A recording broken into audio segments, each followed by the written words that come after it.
KMIR News Update, Decision 2016. Brought to you by General Air Conditioning and Plumbing and the law offices of Jeffrey A. Weaver. Hello, welcome to KMIR News Decision 2016 coverage. I'm Gino Lamont. The polls are still open here in California, and you still have time to get out and cast your ballot. KMIR's Kitty Alvarado in Palm Desert with a look at how the vote is going there. Kitty. We are at the Palm Desert Community Center, where they have had a great voter turnout all day today. They tell me that this morning they had a huge rush and have been pretty much consistent all day. They tell me they pretty much expected this because Riverside County set a record of over 1 million registered voters. They also tell me voting is taking a little longer, so a lot of those booths are occupied a lot longer. Some people are taking up to 45 minutes to vote because of the proposition, so they are recommending that people bring with them a little cheat sheet on how they're going to vote.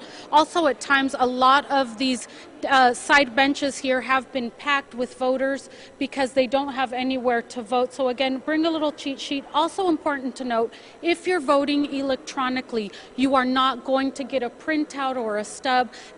An extra copy does print out, but it stays in that electronic voting machine, and that is for the county registrar alone. You do not get anything. If you do want a stub, you have to vote paper ballot, and they're telling me they haven't seen any problems here, and everyone has had a wonderful attitude. Everyone has been really patient, and even we saw Nothing But Cakes bring little treats for all of the voters, so everything going smooth here with a great voter turnout. Democracy alive and well here in Palm Desert. Reporting live, Kitty Alvarado, KMIR News. All right, thank you, Kitty. Bringing in KMIR News political analyst Hank Plant. Now, Hank, let's talk about some of the propositions. Now, we spoke earlier about the marijuana proposition and, of course, the death penalty one, but let's go a little farther down the ballot now. Let's talk about Prop 63, which is trying to eliminate some types of ammunition. Right. They call it gun control, but it's really ammo control. And basically what it would do is it would set background checks for ammunition. It's as simple as that. Governor Brown vetoed similar legislation. He said,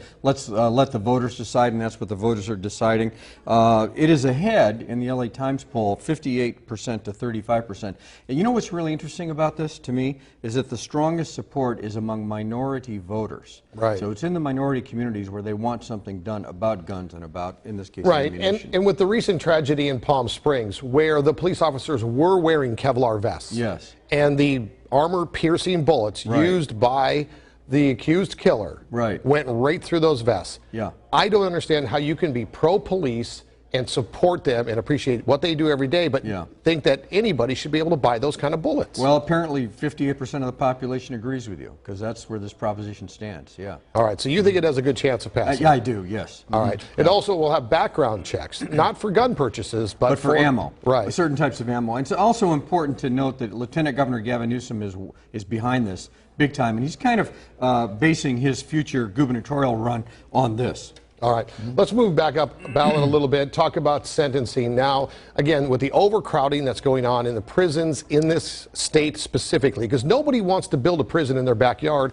or frankly, within 100 miles of their backyard. Right. So we're trying to reduce the population. Are we setting criminals free? Well, here's what we have, excuse me, on the ballot right now, Prop 57, which would free more nonviolent offenders. This is backed by Governor Jerry Brown. It's very important to him. I don't know where this one stands. We're just going to have to see by the end of the night. All right, and we will start getting numbers in about 8 o'clock here at the KMIR News. We will, of course, update you every half an hour throughout the evening, and we will be live, Hank and I, on KMIR's Facebook page right after this. And we'll talk about all the props. We'll talk about the national races, the statewide races, everything that's going on. So for Hank Plant, I'm Gino Lamont for KMIR News election coverage. We'll be back in about 30 minutes for Decision 2016.